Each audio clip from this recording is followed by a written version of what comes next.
आज का जो प्रसंग है बड़ा ही ज्ञानवर्धक, बड़ा ही मोटिवेशनल है। प्रिय दर्शकों, बूढ़ी चिड़िया ने बताया, इन 3 लोगों का पैसा कभी मत खाना, घोड़ा बनकर चुकाओगे।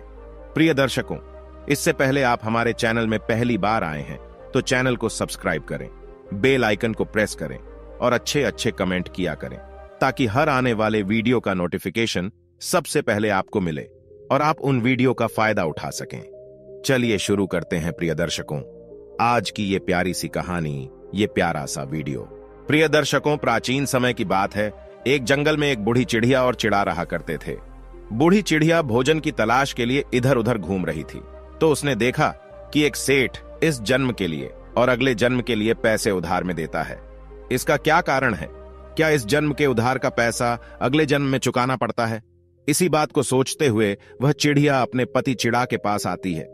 वह अपने पति चिड़ा से पूछती है कि हे स्वामी, जो मैंने आपको यह बात बताई, इसका क्या कारण है? कृपया विस्तार से बताइए। चिड़ा कहता है, हे प्रिय, तुमने जो यह घटना देखी, इसको मैं तुम्हें विस्तार से बताता हूं। ये सब मैं तुम्हें एक कहानी के माध्यम से बताऊंगा, इसीलिए कहानी को पूरा सुनना। तब चिड़िया कहती है कि हे स्वामी, कृपया आप कहानी सुनाइए, मैं आपकी कहानी को पूरा सुनूंगी। तब चिड़ा अपनी कहानी शुरू करता है और कहता है, हे प्रिय, प्राचीन समय की बात है। एक खीमपुर नामक शहर था। उस खीमपुर नामक शहर में एक खीम सेठ रहा करता था। खीम सेठ बहुत बड़ा पैसे वाला था। सेठ चारों दिशाओं में प्रसिद्ध था। अकूत धन दौलत सेठ के पास में थी। सेठ के घर में किसी बात की कोई कमी नहीं थी। सेठ के पास इतना धन था कि सेठ लोगों को ब्याज पर धन देता था। उसने एक नियम बना रखा था कि कोई भी व्यक्ति उससे कर्जा ले जा सकता है। उसे कर्जा भी 2 तरह का देता था, एक तो इसी जन्म में लौटाने के लिए और दूसरा अगले जन्म में लौटाने के लिए। चाहे कोई कितना भी पैसा सेठ से उधार ले जा सकता था। सेठ कभी पैसे देने से इनकार नहीं करता था। और आप तो जानते ही हैं इस दुनिया में कैसे कैसे लोग रहते हैं। अगर किसी को यह पता लग जाए कि आदमी अगले जन्म के लिए कर्ज दे रहा है तो फिर उसके पास पैसे लेने वालों की भीड़ लगी रहेगी। चोर और बेईमान लोग पैसा लेने में कमी नहीं रखेंगे। सेठ के द्वार पर हर रोज पैसे लेने वालों की लाइन लगी रहती थी। लोगों को लगता था कि सेठ के पास बहुत पैसा है और सेठ बिल्कुल महामूर्ख आदमी है, इसलिए सेठ अपने धन को अगले जन्म की कहकर लूटा रहा है। कोई ईमानदार स्वभाव का होता तो वो इसी जन्म में लौटाने की बात कहकर सेठ से पैसे उधार ले जाता था, और जो बेईमान लोग होते थे वे अगले जन्म की कहकर सेठ से पैसे उधार लेते थे। उनको लगता था सेठ महामूर्ख है, लोग इस जन्म में भी पैसे लौटाने की नहीं सोचते हैं, अगले जन्म में भला कौन इसे देने आएगा, ये तो पागल है जो अगले जन्म की आस लगाए बैठा है। अब तो प्रिय दर्शकों, अगर किसी को किसी चीज की आवश्यकता पड़ती थी तो वह फौरन सेठ के दरवाजे पर पहुंच जाता था, और सेठ भी बड़ा उदार हृदय का था।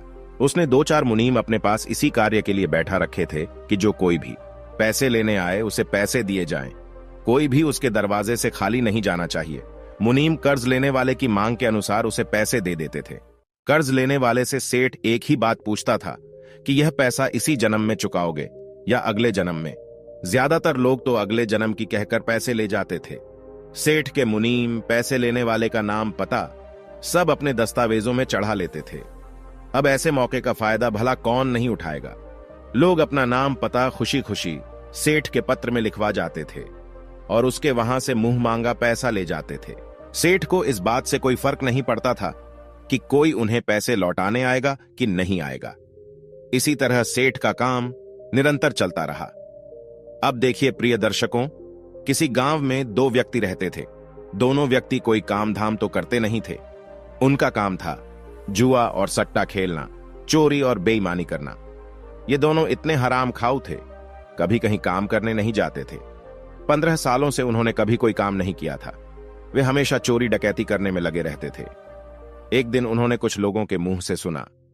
लोगों ने कहा, अरे भाई, तुम कहां इन गरीब लोगों का धन लूटते रहते हो? तुम खीम सेठ के पास क्यों नहीं चले जाते? वह तो लोगों को मुंह मांगा पैसा उधार देता है। अगर तुम्हें पैसा लौटाना है तो इसी जन्म की कहकर ले आना, अगर नहीं लौटाना है तो अगले जन्म की कहकर पैसे ले आना। सेठ दोनों तरह से पैसे उधार देता है। प्रिय दर्शकों, खीम सेठ के बारे में सुनकर वे दोनों चोर बड़े खुश होते हैं। उन्होंने विचार किया कि इससे अच्छी बात क्या होगी। सेठ जब अगले जन्म के लिए ब्याज पर पैसे उधार देता है तो क्यों ना हम दोनों को चलकर उसी सेठ से खूब सारे पैसे उधार ले लेना चाहिए। चलो चलते हैं, कम से कम 3-3 लाख ही उससे उधार लेकर आएंगे, ताकि हमारे 15-20 साल बड़े आराम से निकल जाएं। प्रिय दर्शकों, इस प्रकार दोनों दोस्तों ने विचार किया और विचार करने के बाद वे दोनों सेठ के घर को चल पड़े। उनके घर वाले उनकी कोई चिंता फिक्र नहीं करते थे, क्योंकि वे दोनों शुरू से ही आवारा किस्म के थे। प्रिय दर्शकों, पहले पैदल का जमाना था। चलते चलते दोनों खीमपुर आ जाते हैं और खीमपुर आकर के सेठ के पास पहुंच जाते हैं। उसके बाद सेठ से कहने लगे, अरे सेठ जी, हमने तुम्हारा बड़ा नाम सुना था और हम पर बड़ी गरीबी चल रही है। बच्चे भूखे मर रहे हैं, हमें पैसों की बहुत बड़ी आवश्यकता है। क्या हमें पैसे उधार मिल सकते हैं? सेठ कहने लगा, हाँ हाँ, क्यों नहीं, जितने चाहो उतने रुपए ले जा सकते हो। तुम घबराओ मत, बताओ कितने रुपए चाहिए।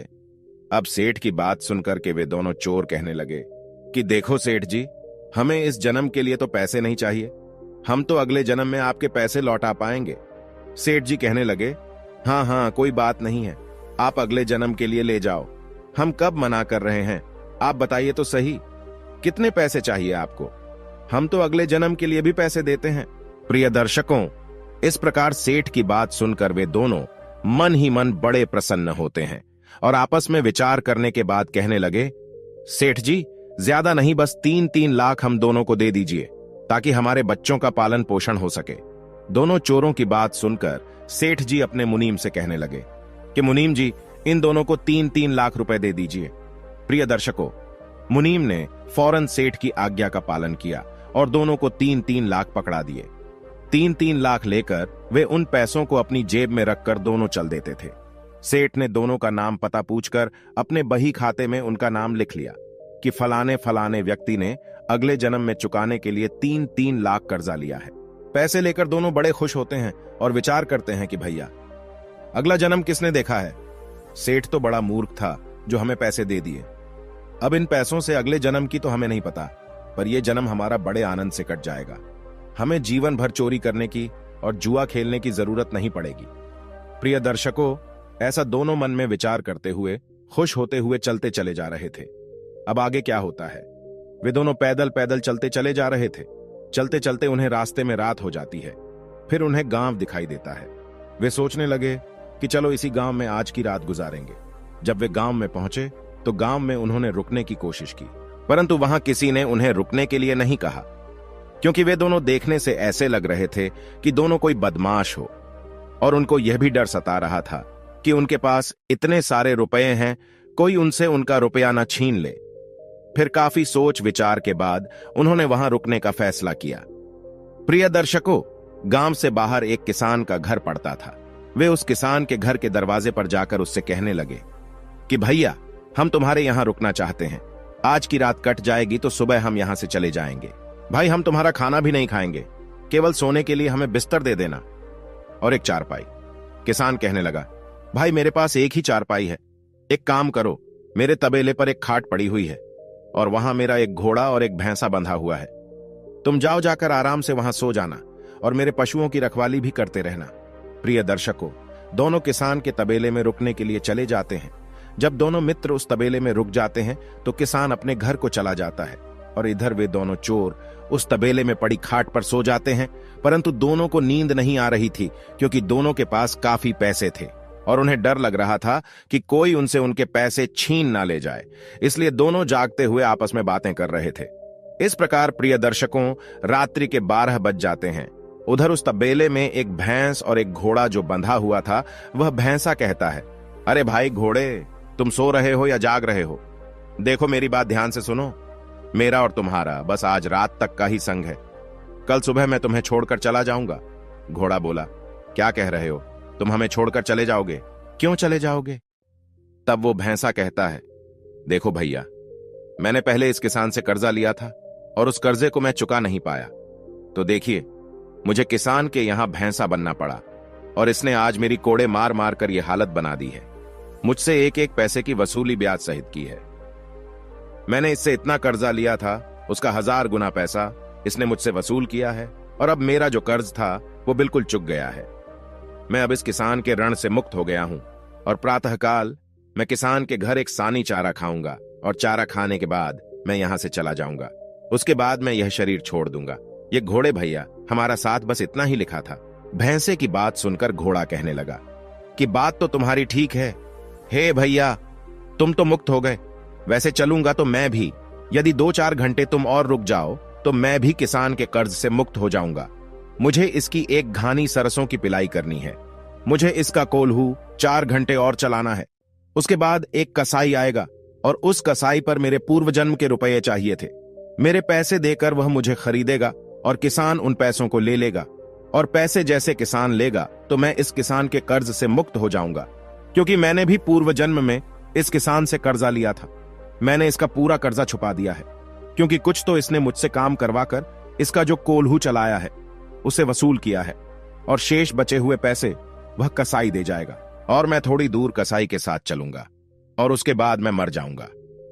प्रिय दर्शकों, यह बात उन दोनों मित्रों ने जब सुनी तो वे सोचने लगे, यह क्या बात है, आगे हमें देखना चाहिए।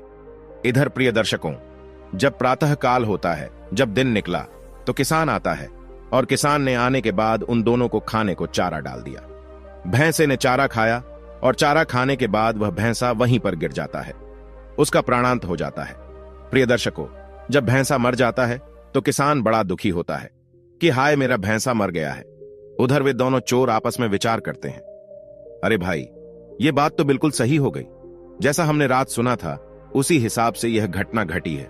इसका मतलब इस भैंसे ने किसान से कर्ज लिया था। अब सवाल यह है कि क्या यह बैल भी मरेगा नहीं? चलो इसको भी देखते हैं। अब दोनों चोर वहां पर रुककर देखने लगते हैं। इधर किसान ने घोड़े को कोल्हू में लगाया और 2-3 घंटे उस घोड़े से अपना कोल्हू चलवाया। फिर कुछ देर के बाद एक कसाई आता है। कसाई ने किसान से कहा, अरे भाई, क्या तुम अपने घोड़े को बेचोगे? किसान ने कहा, हां भाई, मैं इस घोड़े को बेच दूंगा। कसाई ने पूछा, तो बताओ कितने पैसे लोगे? अब किसान कसाई को घोड़े की कीमत बताता है। प्रिय दर्शकों, किसान ने जितने पैसे मांगे थे, कसाई ने उतने पैसे देकर उस घोड़े को खरीद लिया, और वो घोड़े को खरीद कर उसे लेकर जाने लगा।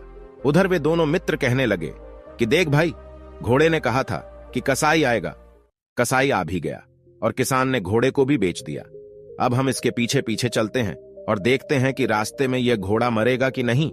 प्रिय दर्शकों, जैसे ही वे कुछ दूर तक उस कसाई का पीछा करते हैं, तो गांव से बाहर निकलकर जैसे ही गांव की सीमा को पार किया, वैसे ही घोड़ा पछाड़ खाकर गिर जाता है और घोड़े का प्राणांत हो जाता है। प्रिय दर्शकों, अब तो इन दोनों मित्रों के पैरों तले जमीन खिसक जाती है। दोनों आपस में बातें करने लगे कि भैया, बात बिल्कुल सच हो गई है। उस भैंसे ने किसान से कर्जा लिया था, इसीलिए वह किसान के घर का हिस्सा बना और किसान के पैसे चुकाकर मर गया। उसी तरह बैल ने भी कर्जा लिया था। जब पूर्व जन्म में कोई मनुष्य होगा तो वो भी किसान का पैसा चुकाकर मर गया। इससे सिद्ध होता है कि अगर कोई किसी का पैसा खाता है तो उसे घोड़ा या भैंसा बनकर चुकाना पड़ता है। इसी तरह हम सेठ से पैसा उधार लेकर आए हैं। लगता है अगले जन्म में हमें भी सेठ के यहां कोई ना कोई पशु बनकर यह पैसा चुकाना पड़ेगा। प्रिय दर्शकों, दोनों ने आपस में विचार किया कि अब क्या करना चाहिए। एक ने कहा, चलो वापस चलते हैं और सेठ के यहां चल करके उसके पैसे लौटा देते हैं। सेठ जब पूछेगा कि पैसे क्यों लौटाने आए हो, तो उसे कह देंगे कि हमारे पास पैसों की व्यवस्था हो चुकी है, आप अपने पैसों को जमा कर लीजिए। इस प्रकार प्रिय दर्शकों, वे दोनों सेठ के पास चल देते हैं और वापस खीम सेठ के पास आ जाते हैं।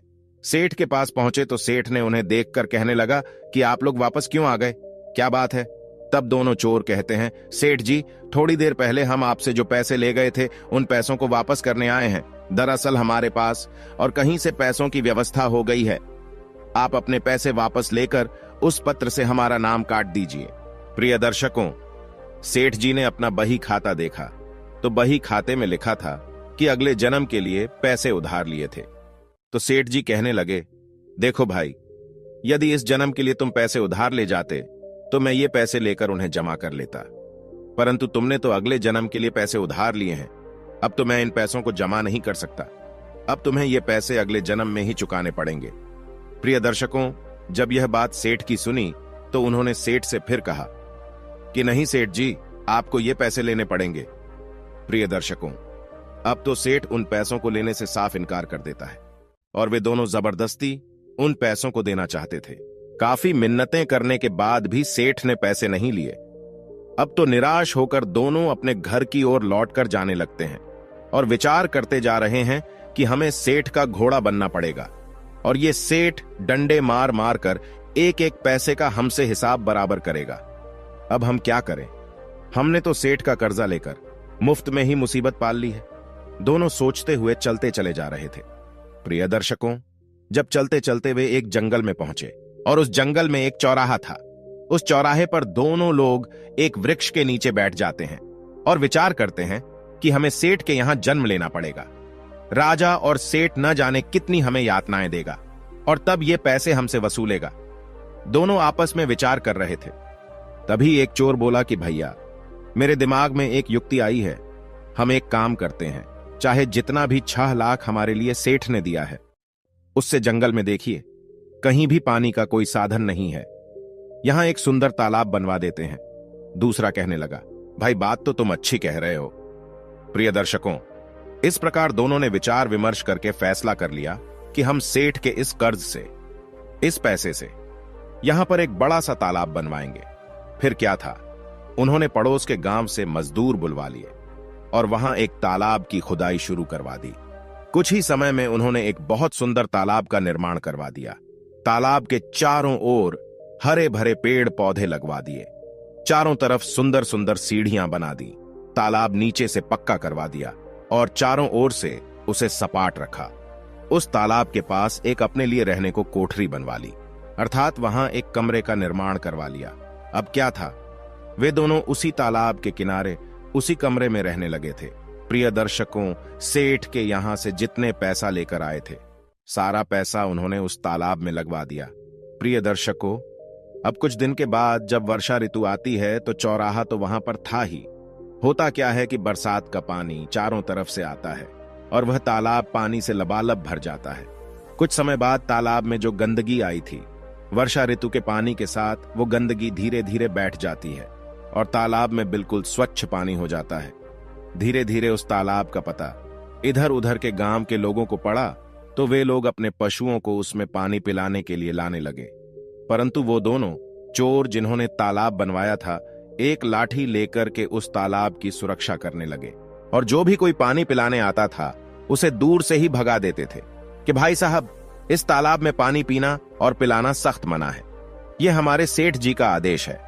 प्रिय दर्शकों, उन्होंने तालाब के किनारे एक बड़ी सी लिखावट लगाकर रखी थी और उस लिखावट पर तालाब के मालिक के रूप में उसी खीम सेठ का नाम लिखवा दिया था, क्योंकि वह उसी सेठ के पैसों से ही तो तालाब बनवाया था।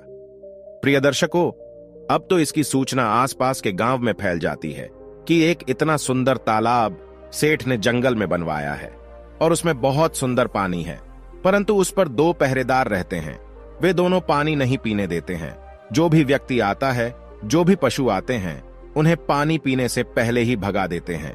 गांव वालों ने मन में विचार किया कि ऐसा करते हैं कि इनके पास 5-10 व्यक्ति मिलकर चलते हैं कि वे हमें पानी क्यों नहीं पीने दे रहे हैं।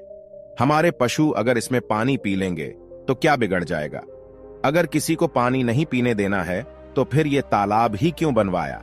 अब तो प्रिय दर्शकों, 5-10 आदमी अड़ोस पड़ोस के गांव से मिलकर उन दोनों के पास आते हैं और कहने लगे कि भाइयों, एक बात बताओ, तुमने इतना सुंदर तालाब बनवाया है, इसमें आपने 6-7 लाख रुपए की लागत लगाई है, फिर भी आप इसमें पानी क्यों नहीं पीने देते हो। तो वे दोनों चोर कहने लगे कि देखो भाई ग्रामवासियों, हमारी कोई कमी नहीं है, हम तो खीमपुर के खीम सेठ के नौकर हैं। ये तालाब तो खीमपुर के खीम सेठ ने बनवाया है और उसका आदेश है कि किसी को पानी नहीं पीने दिया जाएगा। अब जब मालिक का आदेश नहीं है तो हम क्या कर सकते हैं। कुछ गांव के लोग कहने लगे, ये तो गलत बात है। कुछ लोग उस सेठ से नफरत करने लगे, उस सेठ को गाली देने लगते हैं। कुछ उसे कोसने लगे कि सेठ ने जब तालाब बनवाया है तो फिर पानी क्यों नहीं पीने देता है। दोनों चोरों ने कहा, देखो भाई, हम इनकार नहीं कर रहे हैं, लेकिन पहले आप खीम सेठ से अनुमति ले आइए। अगर सेठ कह देगा तो फिर पानी पीने से हम किसी को नहीं रोकेंगे। कुछ बोले, भैया बात तो ठीक है, नौकरों की क्या गलती है, जैसा मालिक हुक्म देगा वैसा ही तो नौकर करेंगे। प्रिय दर्शकों, अब तो 5-10 लोग मिलकर खीमपुर खीम सेठ के पास को चल देते हैं और जब ये सारे लोग उस सेठ के पास पहुंचते हैं तो एक साथ इतने सारे लोगों की भीड़ देखकर शेठ आश्चर्यचकित रह जाता है। शेठ सोचने लगा कि हमसे कोई गलती तो नहीं हो गई, कहीं ये लोग मिलकर हमें मारने तो नहीं आए हैं। अब तो प्रिय दर्शकों, शेठ के डर के मारे उन सब से शेठ दूर से ही राम राम करने लगा और हालचाल पूछने लगा। शेठ ने उन सबको बड़े सम्मान से अपनी बैठक में बुलाया, जलपान कराया। उसके बाद में उनके आने का कारण पूछा। अब तो सारे गांव वाले वैसे भी क्रोध में ही थे। वे सब कहने लगे, अरे सेठ जी, आपने इतना सुंदर तालाब बनवाया है, जब आप उस तालाब से किसी को पानी नहीं पीने देते हो तो आपके तालाब बनवाने का क्या फायदा। तालाब का नाम सुनकर शेठ चौंक जाता है। कहने लगा, भाइयों, आप किस तालाब की बात कर रहे हैं? मैंने तो कोई तालाब नहीं बनवाया है, आप लोग गलत कह रहे हैं। गांव वाले बोले, नहीं सेठ जी, हम इतने लोग पागल नहीं हो सकते, हम अपनी आंखों से देख कर आ रहे हैं। तालाब के किनारे पर लिखावट है और उस लिखावट पर मालिक के रूप में आपका ही नाम लिखा है। वहां पर आपके ही नाम का बीजक लगा है और आपने 2 नौकर वहां बैठा रखे हैं। वहीं दोनों हमें किसी को पानी नहीं पीने देते हैं। सेठ कहने लगा कि भाई, मैंने तो ऐसा कोई तालाब नहीं बनवाया है, और जो तालाब मैंने बनवाए हैं उन पर तो लोग पहले से ही पानी पीते आए हैं। मेरे किसी तालाब पर पानी पीने की मनाही नहीं है। गांव वाले कहने लगे, सेठ जी, वो तालाब आपका ही है और आप हम लोगों को पानी से वंचित करके पाप के भागी बन रहे हैं। गांव वालों की बात सुनकर सेठ बड़ा हैरान होता है। कहने लगा, चलो मैं स्वयं चलकर देखता हूं। अब तो सेठ जी स्वयं उन ग्रामीणों के साथ चल देते हैं और उस तालाब पर पहुंच जाते हैं। सेठ ने जब उस तालाब को दूर से देखा तो वास्तव में तालाब बड़ा ही सुंदर बना हुआ था। चारों ओर पक्की दीवारें थीं, बड़ी बड़ी सीढ़ियां थीं, सुंदर सुंदर घाट बने हुए थे। पशुओं के लिए चढ़ने उतरने के लिए भी खूब अच्छी व्यवस्था की थी। सेठ ने देखा कि 2 लोग लाठी लेकर उस तालाब की रखवाली कर रहे हैं। फिर सेठ ने वहां उस लिखावट को देखा जिस पर उनका ही नाम गुदा था। उस बीजक पर लिखा था कि इस तालाब के निर्माणकर्ता खीमपुर के खीम सेठ हैं। बीजक पढ़कर सेठ ने उन दोनों को अपने पास बुलाया और कहने लगे, भाई, आप इस तालाब से लोगों को पानी क्यों नहीं पीने देते हो? क्या कारण है? और आपने अपना तालाब भी मेरे नाम से बनवाया है। मेरे नाम पर तालाब बनवाकर और लोगों को पानी से वंचित रखकर मुझे क्यों पाप का भागी बना रहे हो, जबकि मैंने तो यह तालाब बनवाया ही नहीं है। तब वे दोनों चोर सेठ से कहते हैं। प्रिय दर्शकों, समस्त गांव वाले भी वहां मौजूद थे। वे कहने लगे, सेठ जी, हम आपसे 6 लाख अगले जन्म की कहकर उधार लेकर आए थे, परंतु वे रुपए हम घर लेकर नहीं पहुंचे, उससे पहले ही हमारी व्यवस्था हो गई और हम उन पैसों को आपको वापस देना चाहते थे। लेकिन आपने तो यह कहते हुए मना कर दिया कि अगले जन्म के पैसों को मैं वापस नहीं लेता, वो तो अगले जन्म में ही देने पड़ेंगे। लेकिन सेठ जी, हम उन पैसों को इसी जन्म में देना चाहते हैं और आपने उन पैसों को लेने से इनकार कर दिया। अब बताओ हम क्या करें? इसलिए हमारे मन में विचार आया, हमने उन पैसों से यह तालाब बनवा दिया। पैसे तो आपके ही थे, इसलिए हमने आपका नाम लिखवा दिया। अब हम पानी नहीं पीने देंगे जब तक आप उन पैसों को माफ नहीं करोगे और अपने दस्तावेजों से हम दोनों का नाम नहीं काटोगे। तब तक सारे लोग आपको ही कोसेंगे। हजारों लोगों की बद्दुआएं आपको मिलेंगी, क्योंकि पैसे आपके थे। यदि आप हमारे उन पैसों को जमा कर देते हो तो हमें कोई हर्ज नहीं है, चाहे जो आकर पानी पिए। यदि आपने पैसे जमा नहीं किए तो फिर हम किसी को पानी की छोड़ो, हम किसी तालाब से किसी को हाथ भी नहीं लगाने देंगे। प्रिय दर्शकों, यह सुनकर शेठ भी बड़ा चकित होता है कि इन दोनों ने बड़े दिमाग से काम लिया है। गांव वाले कहने लगे कि ये दोनों बहुत अच्छे आदमी हैं। देखो, इन्होंने कितना सुंदर तालाब बनवाया है। सेठ जी, आप इनका कर्ज माफ कर दो। सेठ जी कहने लगे, देखो भाई, मैं अगले जन्म के पैसों को तो माफ नहीं करता। तब ये दोनों कहने लगे कि कोई बात नहीं, मत करो माफ, हम किसी को पानी भी नहीं पीने देंगे और इस पाप के भागी जिंदगी भर आप बनोगे। अब आप सोच लो, आपके नाम से कितना अपराध होगा। सेठ की बात समझ में आ जाती है कि मेरे पैसे और मेरे नाम का यह लोग दुरुपयोग करेंगे और मैं नरक भागी बनूंगा। सेठ कहने लगा, कोई बात नहीं है, मैं तुम्हारे पैसों को अभी जाकर जमा करता हूं, परंतु तुम इन गांव वालों को पानी पीने दीजिएगा। न जाने कितने पशु, कितने जानवर, कितने पक्षी पानी पीने के लिए इस तालाब पर आते हैं और तुम उन्हें भगा देते हो। मेरे से तो यह बहुत बड़ा पाप हो रहा है। प्रिय दर्शकों, इस प्रकार सेठ ने उन दोनों के पैसों को जमा कर दिया और दस्तावेजों से उनका नाम भी काट दिया।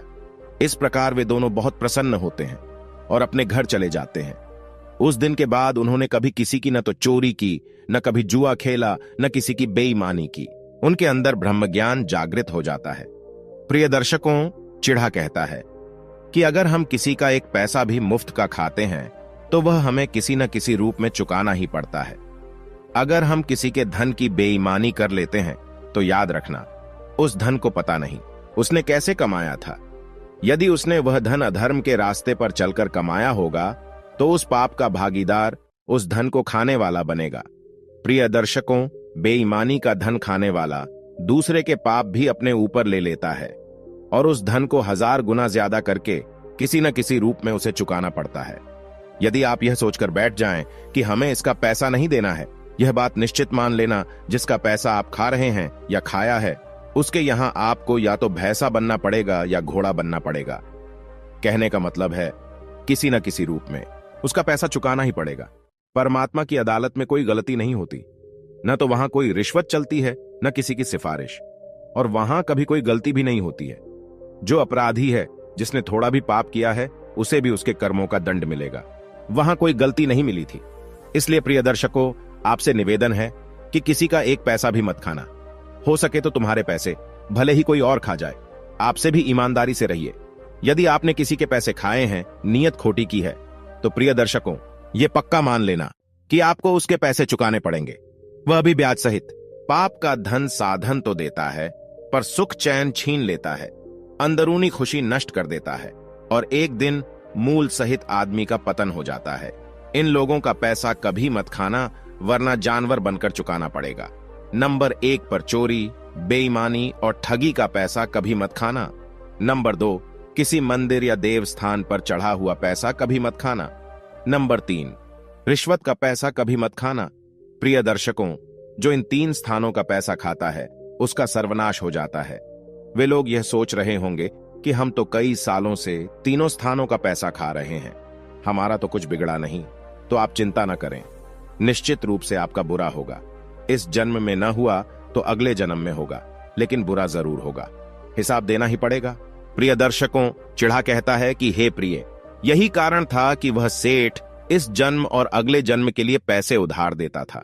अब आपको समझ में आ गया होगा कि इस जन्म का कर्ज अगले जन्म में जानवर बनकर चुकाना ही पड़ता है। चिड़िया कहती है कि हाँ स्वामी, मेरी अच्छी तरह से समझ में आ गया है। तो प्रिय दर्शकों, हमारी आज की कहानी यहां समाप्त होती है। हम उम्मीद करते हैं कि आपको हमारी आज की यह कहानी पसंद आई होगी और आप इससे ढेर सारी प्रेरणा लेंगे। मिलते हैं अगली ज्ञान चर्चा के साथ अगले वीडियो में। तब तक के लिए